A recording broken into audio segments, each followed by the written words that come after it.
Hai, bertemu lagi dengan saya Husni Jaya. Ini adalah awal tahun 2021 dan sekali lagi saya menyambut rekan-rekan yang mungkin baru pertama kali kenal dengan saya. Saya Digital Business Coach dari Warhol Interactive Agency, sebuah digital strategy dan marketing agency yang ada di Jakarta. Dan kami menangani social media management dan juga strategi-strategi digital. Dan termasuk di dalamnya saya memberikan pelatihan-pelatihan. Saya sudah berpengalaman mungkin lebih dari 15 tahun melatih banyak perusahaan di Indonesia, bahkan saya pernah di Malaysia juga. Dan saya sendiri sekarang adalah Master Mentor di Sigap UMKM dari Kementerian Koperasi dan UMKM Republik Indonesia.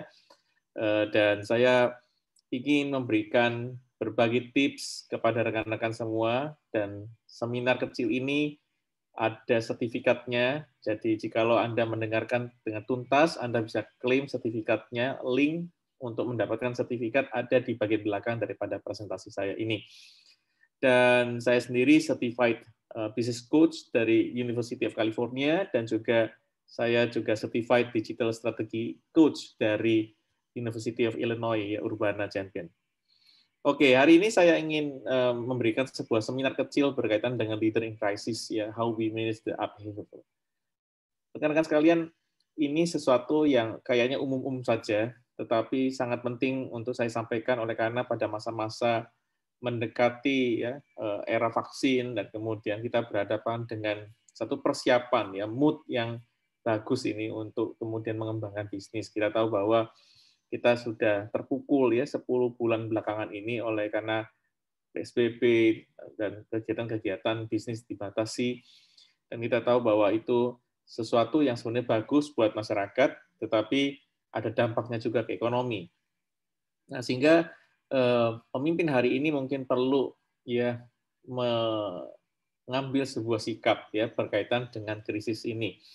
Dan saya ingin mengangkat tema ini oleh karena pada masa-masa bulan ini sampai Februari barangkali masih ada banyak perusahaan-perusahaan yang melakukan kegiatan planning ya, perencanaan.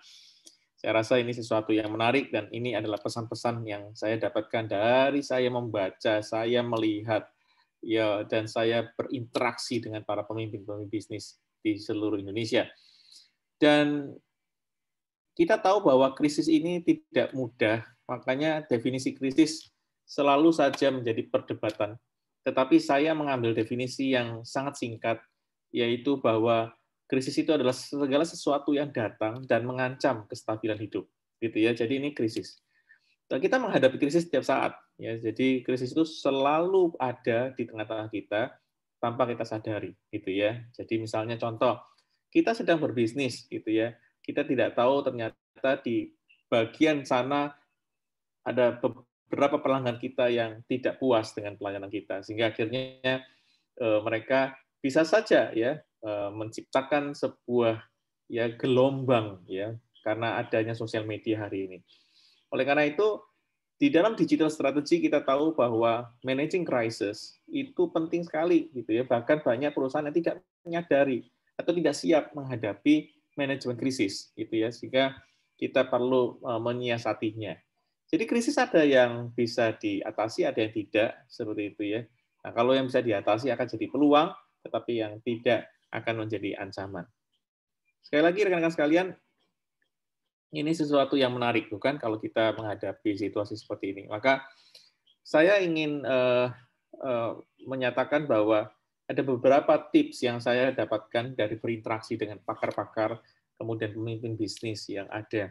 Pertama adalah untuk menghadapi krisis, kita tidak bisa berdiam diri. Ya, kita tidak bisa berdiam diri. Saya mengerti sekali banyak pemimpin yang berdiam diri oleh karena sang pemimpin juga bingung gitu ya, karena datanya juga terlalu cepat ya hadir di tengah-tengah dia, dan sehingga bingung sendiri ya apa yang harus dilakukan ya. Kadang-kadang keputusan-keputusan pun takut ya diambil oleh karena krisis itu terlalu cepat ya, sehingga menyebabkan banyak pemimpin untuk memilih untuk berdiam diri. Tapi sekali lagi saya mendapati bahwa pembicaraan yang jujur ya itu jauh lebih baik ya daripada Anda berdiam diri. Ya, jadi talk with limited data better than not talking at all in the crisis. Ya, jadi walaupun data kamu sempit kecil gitu, tapi bicara itu, talking itu, conversation itu membantu staff kita, membantu tim kita untuk menjadi tahu, ya, kemudian mereka juga bisa memanage anxiety and stress mereka oleh karena ada pembicaraan-pembicaraan yang jujur di tengah-tengah perusahaan melalui pemimpin. Sehingga saya selalu mengambil contoh Delta Airways yang ketika masa pandemi kena masalah luar biasa. Satu hari rugi 100 juta US dollar. Bayangkan, satu hari dia harus kehilangan uang 100 juta US dollar. Bukan uang kecil, rekan-rekan sekalian. Dan ini menyebabkan akhirnya Delta menghadapi krisis yang luar biasa. Apa yang dilakukan oleh CEO-nya? Ya, CEO Delta Airways justru ya tidak diam diri. Dia segera melakukan pertemuan-pertemuan rutin dengan staf daripada Delta Airways ini. Walaupun data tidak lengkap, ya data tidak lengkap. Tapi pembicaraan terbuka ini membantu Delta Airways menghadapi masalah ini bersama-sama. Jadi rekan-rekan sekalian, ini sesuatu yang menarik ya. Jadi kalau boleh saya katakan ini sesuatu yang penting sekali di dalam era krisis. Yang kedua adalah act fast. Nah, kadang-kadang ini sesuatu yang seringkali dipakai oleh pemimpin-pemimpin yang jiwanya entrepreneurial, ya, jiwanya kewirausahaan. Wah, pokoknya tembak saja, act cepat gitu ya. Cutting cost, ya kan segera hubungi supplier, minta turun harga, minta penundaan pembayaran, segera kontak customer-nya ya untuk stay with us, ya dibikin program loyalty, dikasih harga bagus, dikasih produk yang bagus, kasih hadiah dan seterusnya agar mereka loyal sama kita. Ya ini tentu suatu kegiatan-kegiatan yang normal gitu ya. Tetapi apa yang disebut dengan act fast ini adalah sometimes di dalam krisis ya berpikir terlalu lama ya kan menyebabkan akhirnya penyakitnya makin kronis. Oleh karena itu kita perlu act fast, ya perlu act fast. Nah, kadang-kadang di dalam bertindak cepat ini ya kan ada eksesnya, yaitu apa? Ada keputusan-keputusan yang salah atau keputusan-keputusan yang tadinya ya up to date menjadi out of date, ya menjadi usang oleh karena apa terlalu cepat krisis itu bergerak, sehingga setiap keputusan bisa dirubah sehingga kadang-kadang kita sebagai anak-anak di dalam perusahaan melihat ini si bapak ini si pemimpin ini kok berubah orangnya ya berubah apa yang terjadi ya kadang-kadang ngeselin gondokin ya kan lihat pemimpinnya selalu merubah keputusannya.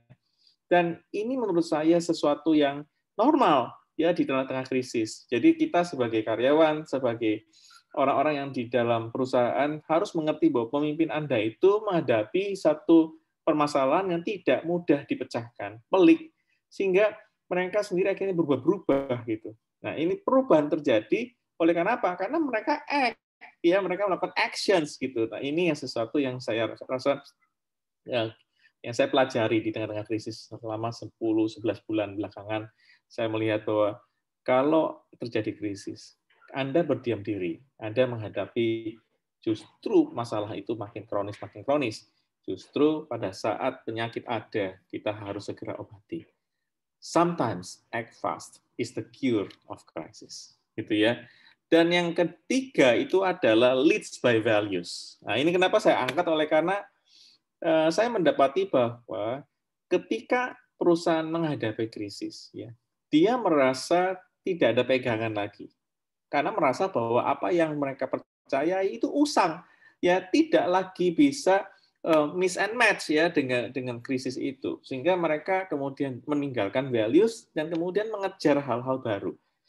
Dan ini menurut saya seperti Anda itu ketika tersesat Anda itu malah buka peta gitu ya Anda buka peta cari peta segala macam padahal Anda sudah tersesat ya Anda sudah tersesat peta sudah tidak ada gunanya lagi yang Anda butuhkan adalah kompas gitu ya kompas itulah satu-satunya cara Anda keluar daripada hutan yang lebat itu. Jadi rekan-rekan sekalian jangan sekali-sekali meninggalkan values Anda ya. Jadi kalau values Anda adalah customer experience ya please ya di tengah krisis jangan kompromi dengan customer experience. Kalau Anda punya values itu adalah health and security, maka semua keputusan Anda pada masa-masa seperti ini harus mengacu pedomannya, kompasnya adalah health and security. Jadi rekan-rekan sekalian, ini adalah sebuah cara untuk menghadapi krisis tanpa terombang-ambing oleh berbagai pendapat, berbagai prinsip yang sebenarnya nggak cocok barangkali untuk Anda dan perusahaan Anda. Ya, jadi Anda harus benar-benar sungguh-sungguh memahami akan values daripada perusahaan Anda dan kemudian menggunakannya sebagai kompas. Jadi rekan-rekan sekalian, jangan kompromi, ya, jangan kompromi. Walaupun di tengah krisis, ya Anda harus tetap ya menggunakan kompas Anda ini untuk memacu Anda untuk terus jalan ya di tengah-tengah badai yang lebat ini. Dan yang keempat, yang terakhir adalah share your power. Ini sesuatu yang sangat unik sekali. Oleh karena apa? Karena yang menarik adalah begini, gitu ya. Pemimpin itu kalau di tengah krisis akan terkesan apa? Consolidate. Dia akan mengkonsolidasi semuanya sehingga seakan-akan apa? Menjadi terkonsentrasi kepada satu pemimpin. Ya, saya banyak dapat cerita ya beberapa belakangan ini adalah ketika krisis ya komisarisnya turun ya tangan ya kan, kemudian dia mengambil semua keputusan ya kan, atau owner misalnya founder yang turun lagi ya kan memanage usahanya yang tengah krisis ini, kemudian mereka mengambil semua keputusan itu dan mereka putuskan. Menurut saya ini sesuatu yang ya ada teorinya mengatakan bahwa menjadi otoriter dengan krisis itu sangat baik. Tetapi menurut saya era hari ini sangat sulit sekali kalau Anda hanya sendirian menghadapi krisis. Karena krisis itu harus dihadapi secara kolektif. Oleh karena itu saya mengatakan share power is a collective leadership strategy. Jadi jangan sekali-sekali coba memikirkan semuanya Anda putuskan, semua Anda yang putuskan. Salah. Nanti Anda kecewa sendiri. Anda harus ada advisors, Anda harus dikelilingi oleh orang-orang yang Anda percayai. Anda harus share your power. Karena dengan men-share power, Anda secara kolektif menghadapi krisis. Rekan-rekan sekalian, krisis tidak dapat dihadapi sendiri. Krisis tidak dapat ya kan dipakai untuk satu alasan meninggalkan your values gitu ya. Oleh karena itu, Anda harus act fast dan kemudian melakukan pembicaraan-pembicaraan yang jujur dengan karyawan, dengan customer, dengan supplier, dengan pemerintah, dan seterusnya. Jadi rekan-rekan sekalian, terima kasih ya. Jikalau Anda membutuhkan training dan konsultasi berkaitan dengan leadership di dalam era digital, Anda bisa hubungi saya di IG saya, di Instagram saya di Husinwe, atau Anda bisa kasih komen di YouTube channel ini ya untuk saya kemudian tanggepin. Oke? Dan untuk klaim e-certificate secara gratis, tidak bayar. Anda ikuti seminar kecil ini sampai tuntas, saya hargai Anda, saya kasih sertifikat ya. Dan tolong Anda ke http://tingkatkan ini gitu ya, isi form, nanti segera saya akan kirimkan gitu ya sertifikat Anda. Sekali lagi, saya tidak henti-hentinya ya mendorong rekan-rekan untuk juga berkontribusi dengan channel ini. Jikalau Anda punya video-video yang baik, ya video seminar singkat atau webinar Anda yang bagus, Anda ingin sharingkan dengan komunitas daripada YouTube channel kursus bisnis gratis bersertifikat ini, maka please kontak saya secara pribadi di IG, ya nanti kita bareng-bareng ngerjain, dan saya feel free ya Anda mau masukin video apa saja, saya terima. Dan jangan panjang-panjang karena prinsipnya hanya kursus singkat, maka paling lama juga mungkin 20-30 menit saja. Terima kasih rekan-rekan sekalian, sampai jumpa di lain waktu. Salam bahagia untuk Anda dari Husin Wijaya. Terima kasih.